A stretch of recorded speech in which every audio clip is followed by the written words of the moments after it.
합시다. 주님의 이름으로 사랑합니다. 예, 감사합니다. 오늘은 종교개혁 497주년을 기념하는 주일입니다. 10월 마지막 주일, 그죠? 독일의 신학자이며 목회자였던 마틴 루터는 이제 95개 조항의 논제를 같이 토론합시다라는 제목을 95개나 정해서 그 시대에 성경적이지 못했다고 생각하는 부분들을 이제 토론하기를 원해서 자기가 다니던 비덴베르그 그 성곽교회 정문에다 붙였던 날이 바로 1517년 10월 31일이었습니다. 그때부터 매년 10월 마지막 주일이 되어지면 이제 우리는 종교개혁 주일로 지키고 있는데요. 그로부터 13년이 지난 1530년 그 의회에서는 드디어 이제 개신교회가 공식적인 자리매김을 하게 됩니다. 그걸 갖다 개신교회의 시작, 그리고 그 사건을 우리는 종교개혁이라고 부릅니다. 개혁을 주도한 이들이 있었습니다. 그것은 마틴 루터만이 아니고 쯔윙글레라고 하는 사람, 칼빈이라고 하는 사람, 이런 분들이 많이 있었습니다. 근데 그분들이 항상 주장했던 그 개혁의 모토가 있습니다. 그것은 오직 은혜, 오직 믿음, 오직 말씀, 오직 그리스도입니다. 우리 한번 따라 할까요? 오직 은혜, 오직 믿음, 오직 말씀, 오직 그리스도. 예, 그때부터는 이 네 가지가 우리 개혁교회, 이제 개신교회의 신앙의 표대가 되었습니다. 아주 간단하고 기본적이지만 사실은 그 진리 속에는 성경이 다 들어가 있습니다. 전능하신 하나님의 존재, 그분의 계획, 그분의 섭리, 그분의 경륜, 그 하나님이 내가 살고 있는 이 환경, 내 인생 섭리하고 경륜하고 계시다고 하는 그 진리가 그 속에 다 들어가 있는 것입니다. 이 작은 진리의 씨앗이 한 사람의 가슴 속에 떨어지면 그 사람의 심령 속에서 진리는 싹이 나고 마침내 그 진리는 그의 큰 일을 하게 만듭니다. 마치 그 진리의 씨앗이 바울의 가슴에 떨어졌을 때 바울의 가슴 속에서 싹이 나고 그 가슴이 요동치고 그의 사상이 되었고 마침내는 그의 입술로 글로 개혁의 사실들을 다 정리한 것과 같이 루터도 가슴이 뜨거워졌고 마침내 십자가의 깃발을 높이 쳐들게 되었던 것입니다. 그렇습니다. 이것이 믿음입니다. 그리고 이것이 진리입니다. 이것이 신앙생활입니다. 그리고 이것이 개혁입니다. 그래서 이제까지 옳다고 믿고 따라왔던 어떤 규제, 규범, 전통들에 대하여 도전하고 나오고 그리고 개혁교회가 일어나게 되는 겁니다. 그것이 바로 기독교의 개혁, 은혜의 개혁, 진리의 개혁입니다. 그런데 많은 사람들은 이 종교개혁주의를 생각하면서 느끼는 것 하나는 종교의 개혁은 500년 전 마틴 루터나 칼빈에 의해서만 이루어졌다라고 생각합니다. 아니요. 실제로 우리는 종교개혁이 2000년 전에 일어났다는 사실을 우리는 한 번쯤 짚어보고 넘어가야 됩니다. 2000년 전 누가 왔었죠? 예수 그리스도가 이 땅에 약 2000년의 전통을 가진 유대교 앞에 나타나서 그들 속에 생명과 진리의 말씀을 쏟아냄으로 말미암아 그들이 전통적인 유대교 속에서 기독교회가 이렇게 일어나게 되었던 것을 우리는 잊어서는 안 됩니다. 그런데 많은 사람들이 그 사실을 잃어버리고 지금에 와서 500년 전에 루터나 쯔윙글레나 이 칼빈이나 또 칼빈의 제자 베자와 같은 사람들에 의해서 쏟아낸 개혁 정신만 생각하고 루터를 영무시하고 칼빈을 영무시하고 예수 그리스도의 그 사역에 대해서는 아주 잊어버리고 살아가는 경우가 왕왕 있습니다. 그래서 여러분들이 아마 인터넷에 들어가서 종교개혁 주일의 설교를 이렇게 찾아보면 루터파의 목사들은 루터가 종교개혁했던 것에 초점을 맞추고 그 루터의 신앙과 종교적 우월성만을 강조합니다. 이 장로교회 목사들은 누구를 강조하겠어요, 그럼? 칼빈이죠. 그래서 칼빈의 종교개혁, 칼빈의 신학과 사상, 그가 루터보다 더 우월하다, 이런 주장을 하게 됩니다.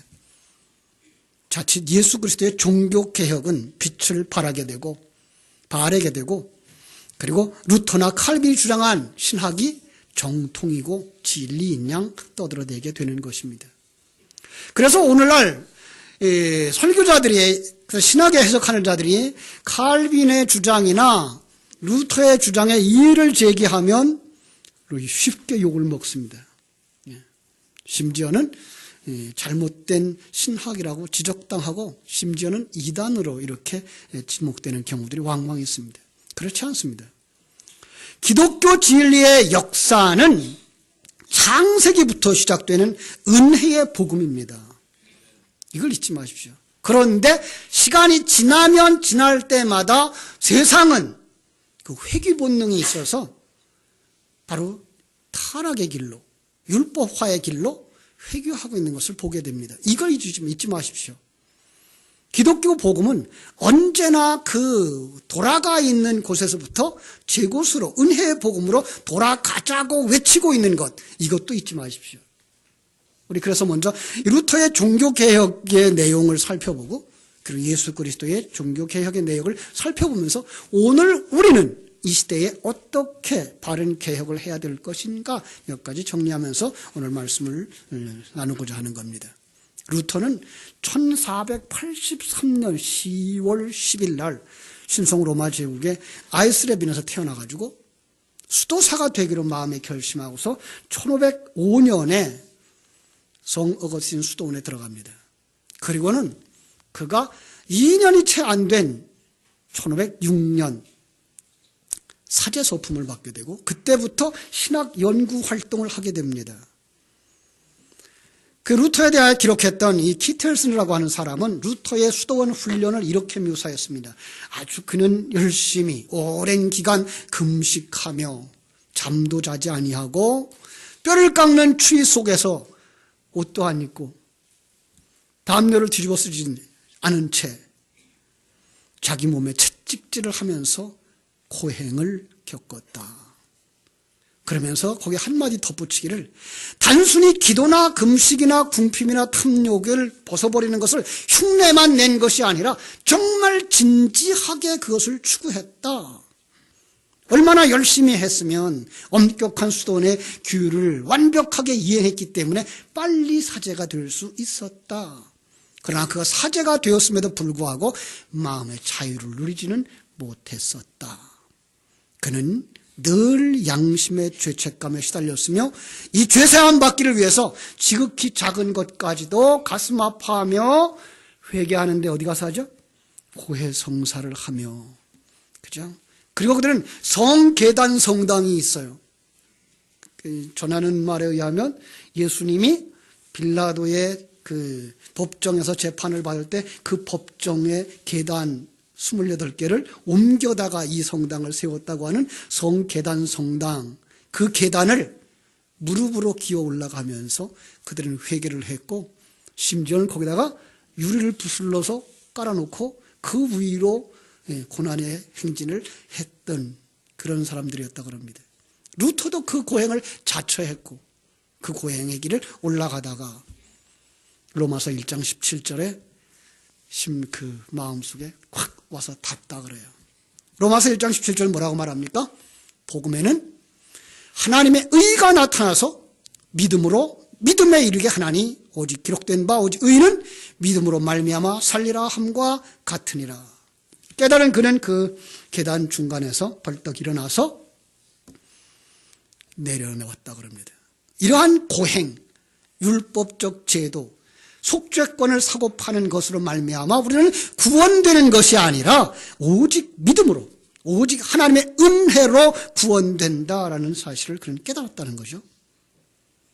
이러한 그 도전을 하고 나선, 그 당시에 그 전통적 교회에 대해서는 반항을 하고 나선 그는 그때부터 믿음이 무엇인지 묵상하게 되어졌고 그 믿음이라고 하는 그릇 속에 담겨진 하나님의 존재에 대한 이해와 확신이 가져졌고 하나님의 계획에 대해서 그 계획을 실행하는 하나님을 보게 됐고, 하나님의 역사를 섭리하심과 목적을 가지고 이끌어가고 있는 그 경륜의 하나님을 보게 됐고, 자신의 인생이 바로 그런 하나님의 계획 속에 있다고 하는 사실을 깨달으면서부터 그는 심령의 자유를 누려지기 시작했다라고 말합니다. 그래서 그는 그 후에 그리스도인의 자유라고 하는 책을 썼어요. 이 루터파 교회에서는 굉장히 중요시하고 아주 목회자들이 되는 길에 철저하게 그 책을 보고 돌아가는 그런 좋은 책으로 여겨지고 있는데, 이런 내용만 살펴보면 우리는 그는 굉장히 대단한 사람처럼 보이고 그를 존경하고 추종하게 생길 수밖에 없겠죠. 그러나 성경을 조금만 보고 있던 사람들, 그 역사를 모르고라도 성경을 깊이 연구한 사람이라면 다 알 수 있는 겁니다. 이 내용은 누가 주장한 겁니까? 바울이? 예, 바울이 주장했습니다. 누가 주장했습니까? 예수 그리스도가 주장했습니다. 그렇습니다. 예수 그리스도가 2000년 전에 유대교 앞에서 개혁을 주장했던 내용이 바로 그것입니다. 그 내용을 우리가 다 살펴보려면 너무나 많습니다만은 오늘 본문을 통해서 우리가 몇 가지 함께 살펴보려고 하는 겁니다. 오늘 31절. 그러므로 예수께서 자기를 믿은 유대인들에게 이르시되 너희가 내 말에 거하면 참으로 내 제자가 되고 진리를 알지니 진리가 너희를 자유케 하리라. 그렇죠? 세상의 어떤 제도나 인간의 어떤 방법으로 성경이 말하는 그 자유가 주어지지 않습니다. 오히려 그 규제와 규례와 법도는 사람을 얽맬 뿐입니다. 그런데 타락한 인간은 그리로 들어가기를 좋아하고 그런 틀에 갇힌 삶을 살기를 좋아합니다. 인간이 타락해서 사단의 속성에 사로잡히게 됩니다. 사단의 속성이 뭡니까? 마태복음 16장에서 우리가 보았던 대로 하나님의 일은 생각지 아니하고 사람의 일을 생각하는 것. 자기 중심, 인간 중심, 세상 중심의 생각과 사상과 제도를 만들어내는 것. 이게 바로 타락한 인간입니다. 그 대표적인 모습이 유대교예요. 유대인들이었습니다. 그렇습니다. 유대교 전통은 예수님보다 이미 2000년 전에 그들이 출애굽을 하면서 신에서 받은 율법과 그리고 그들이 받은 제사법과 절기, 안식일과 안식년을 지키는 제도를 통해서 하나님은 그것들을 통해서 천국을 설명해 주었고 하나님을 설명해 주었고 하나님의 역사를 설명해 주었고 하나님의 계획을 보여주었는데 그건 보이지 아니하고 그들은 그저 율법을 따라서 율법의 조항대로 제사 드리고 절기 지키는 것으로만 머물렀던 것입니다. 번제를 드리면서 인간의 죽음을 대신해 죽은 예수 그리스도의 대속의 죽음을 깨달으라고 설교자를 보내어 주셨지만은 그들은 언제나 보이지 아니하는 성자 하나님의 대속의 죽음에는 관심이 없고 뭐만 생각했어요? 양을 잡아 죽여서 제물로 드리고 소를 잡아 죽여서 제물로 드리는 거기만 생각하고 있었습니다. 그러고 나면 자기들은 속죄함을 받는다라고 생각하고 있었던 것입니다. 안식일을 주시면서 천국의 안식을 묵상하도록 진리를 담아주셨지만은 그러나 그들은 천국에 대한 안식을 보지 못하고 그들은 보이는 이 땅에서의 안식일을 어떻게 지킬 것인가, 그날은 어떤 것들은 해소되고 어떤 것들은 하면 안 되고라고 하는 많은 규제의 내용들만 만들어서 그날을 지키는 걸로 끝났던 것입니다. 절기를 지키면서 그들의 구원을 위해 일하시는 하나님의 계획을 보도록 하셨지만은 그들은 보이지 아니하는 하나님의 계획에는 관심도 없고 제 날짜에 예루살렘 성전에 올라가서 흠과 티가 없는 제물을 드리는 일에만 급급했던 것입니다.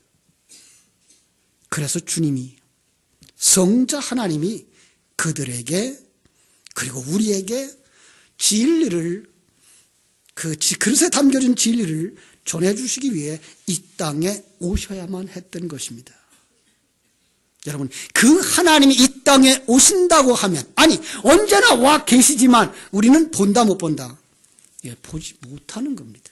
그래서 부득불 보이는 인간의 몸을 입고 2000년 전에 예수의 모습으로 태어나셨던 것입니다. 그래서 그의 시작부터 성령의 충만함으로 잉태되어지고 그의 공생의 사역도 성령의 이끌림을 받아서 시작하고 그의 사역 전체가 성령의 충만함으로 사역하고 그리고 그의 사역의 마침도 성령 안에서 마치는, 성령으로 시작해서 성령으로 마치는 바로 성도들의 모범을 보여주셨던 것입니다. 그 한 부분이 오늘 우리가 읽고 있는 이 요한복음 8장입니다. 요한복음 8장은 7장부터 이어지는데요. 7장의 시작이 뭡니까? 초막절입니다. 초막절 사건입니다. 그들은 절기를 지키는 형식에 묶여서 전통에 묶여있는 그들을 향하여서 그 전통과 형식은 이 진리를 담고 있는 거란다 가르쳐 주시기 위해서 오신 겁니다. 그들은 구약 성경을 보면서 에스겔서 속에서 하나님의 영광이 떠났다가 다시 돌아오는 그림을 봅니다. 다시 돌아올 때에 성전의 문지방에서 물이 흘러나오는 환상을 보고 그들은 하나님의 영광이 오늘 예루살렘 성전에 회복되어지기를 소원하면서 무슨 일을 했다고요? 실로암 연못에 내려가서 거기에서 금그릇으로 정성껏 물을 떠다가 성전 문지방에다 물을 붓는 겁니다. 그래서 그 문지방에 에스겔서에 있었던 그것처럼 물이 흥건해지기를, 그리고 번제단에도 물을 부었습니다. 왜 번제단에 물을 부었을까요? 열왕기상 18장에 보면 엘리야가 바알과 아세라 신상을 섬기는 제사장들과 경쟁을 합니다. 그때에 바알과 아세라 신을 섬기는 그들은 아무런 역사도 일으키지 못할 때 엘리야는 12돌을 쌓고 그 위에 나무를 얹어놓고 그 위에 제물을 얹어놓습니다. 이 그림이 어떤 그림인지 상상이 됩니까? 예수 그리스도의 십자가 위의 모습인데 거기 12아들들을 가슴에 품고 있는 모습입니다. 그리고 거기에 또랑을 파고 물을 충분히 갖다 부었습니다. 그리고 하나님 응답하여 주옵소서 했더니 하늘에서 불이 내려서 그 제물을 다 태우고 또랑의 물까지 태웠다고 말씀합니다. 그래서 그들은 그런 영광이 오늘 이 성전에 임하기를 원해서 번제단에다가 그 물을 갖다 붓고 있었던 것입니다. 그들 앞에 우리 주님께 서서 이렇게 말씀하십니다. 누구든지 목마르거든 내게로 와서 마시라. 나를 믿는 자는 성경의 이름과 같이 이 배에서 생수의 강이 흘러나오리라. 예수 그리스도 안에 들어오면 예수 그리스도 안에서 받을 그 성령으로 말미암아 자유하게 될 그 귀한 진리를 가르쳐 준 것입니다. 뿐만 아니라 그때의 초막절에는 성전 마당에 약 25m나 되는 높은 촛대를 만들어 놓고 촛대에 불을 붙였습니다. 25m 높이에서 그 촛대에 불을 붙이면 성전이 구석구석이 다 환하게 비춰질 뿐만 아니라 언덕 위에 있는 교회이기 때문에, 성전이기 때문에 동네까지도 환하게 비춰지는 겁니다. 그들은 바로 성소에 있는 그 촛대를 이렇게 확대 해석하고 하나님의 영광이 임하여 성소를 밝혔던 것처럼 하나님의 빛이 임하여 이 땅에 빛이 역사가 일어나게 해달라고 그렇게 소원했던 것입니다. 그때에 예수님께서 이렇게 말씀하십니다. 8장 12절에서 내가 세상의 빛이다. 나를 따르는 자는 어둠에 다니지 아니하고 생명의 빛을 얻으리라. 그들은 지금 몇십 년 동안 계속 그런 형식으로 초막절을 지키고 있었는데 그 속에 와서 그 초막절에 너희들이 행하고 있는 그 모습들, 그 형식들 모두 다 나에 관한 것이야. 내가 담고 이 진리를 깨달아 아는 한 너희들은 자유할 것이며 너희들은 풍성할 것이다.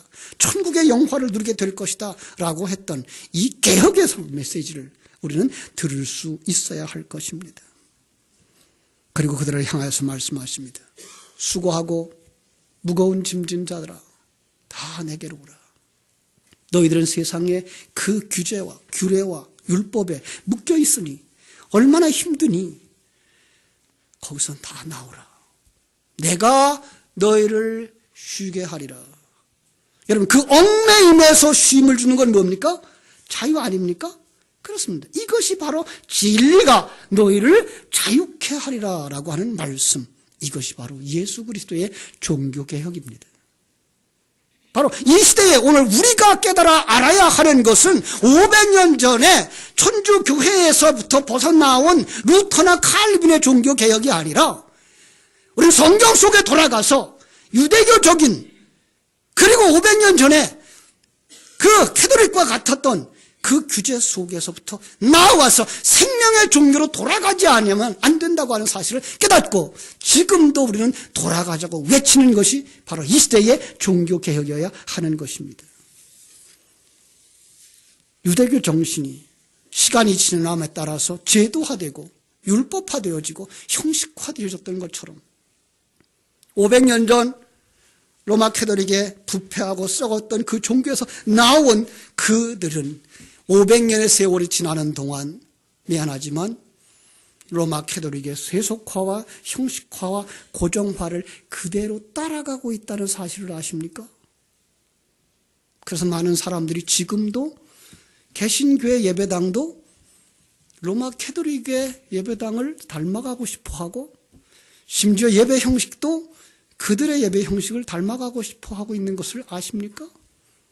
이건 참으로 어리석기 그지없는 일인데 불구하고 사람들이 그리로 가는 걸 좋아합니다. 사람들은 이렇게 틀을 만들어 놓고 그 틀 안에서 난 너보다 나아, 난 잘했어 라고 가기를 좋아합니다.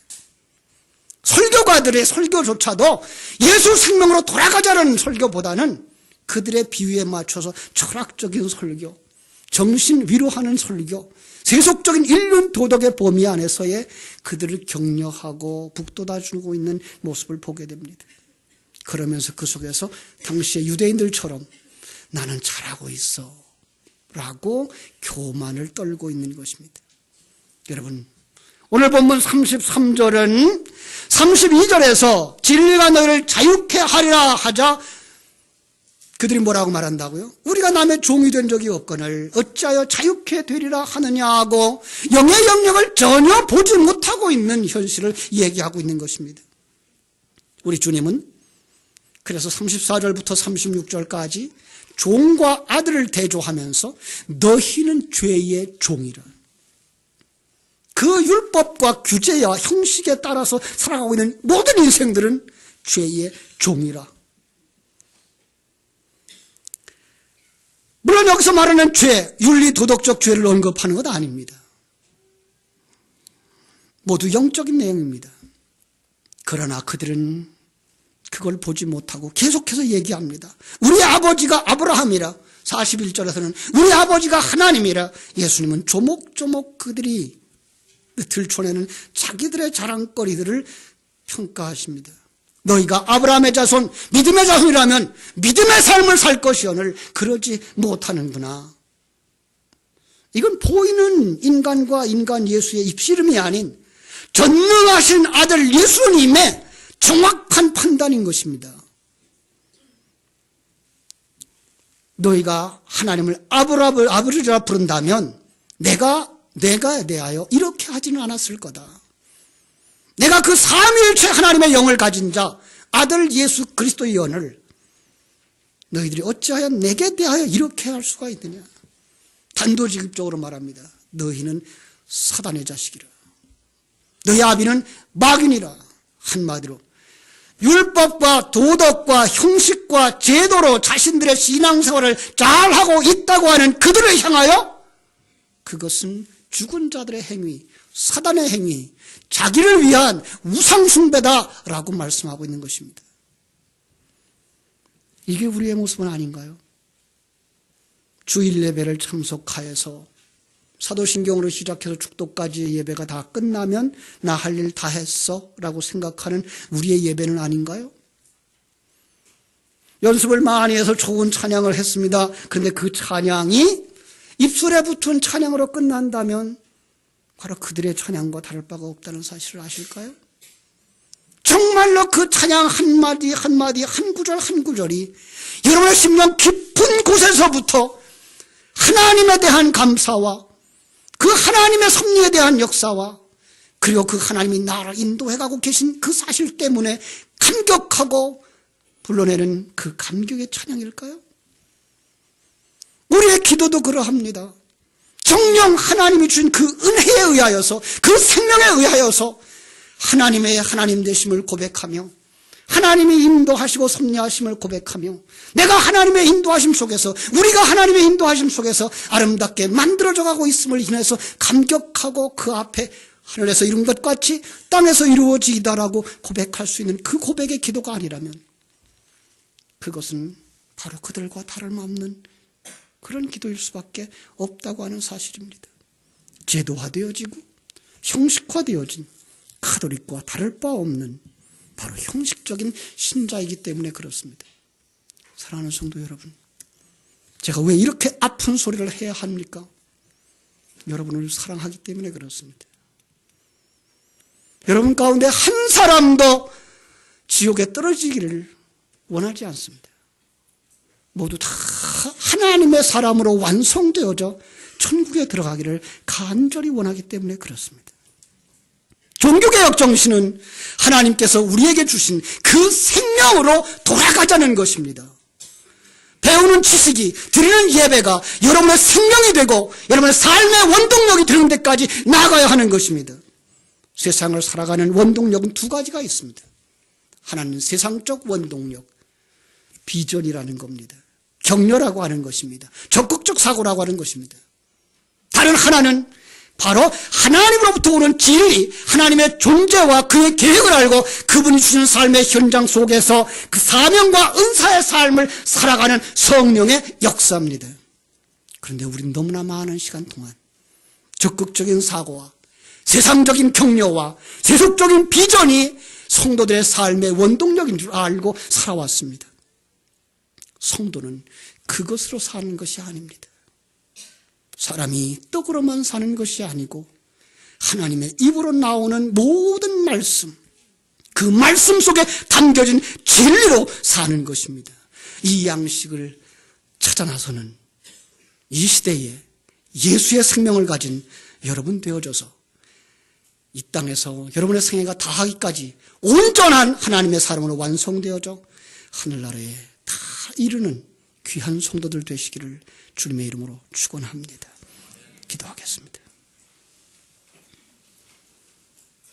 하나님, 이 종교개혁주의를 우리에게 주셔서 다시 한번 진정한 종교개혁이 무엇인지 가르쳐 주심을 감사합니다.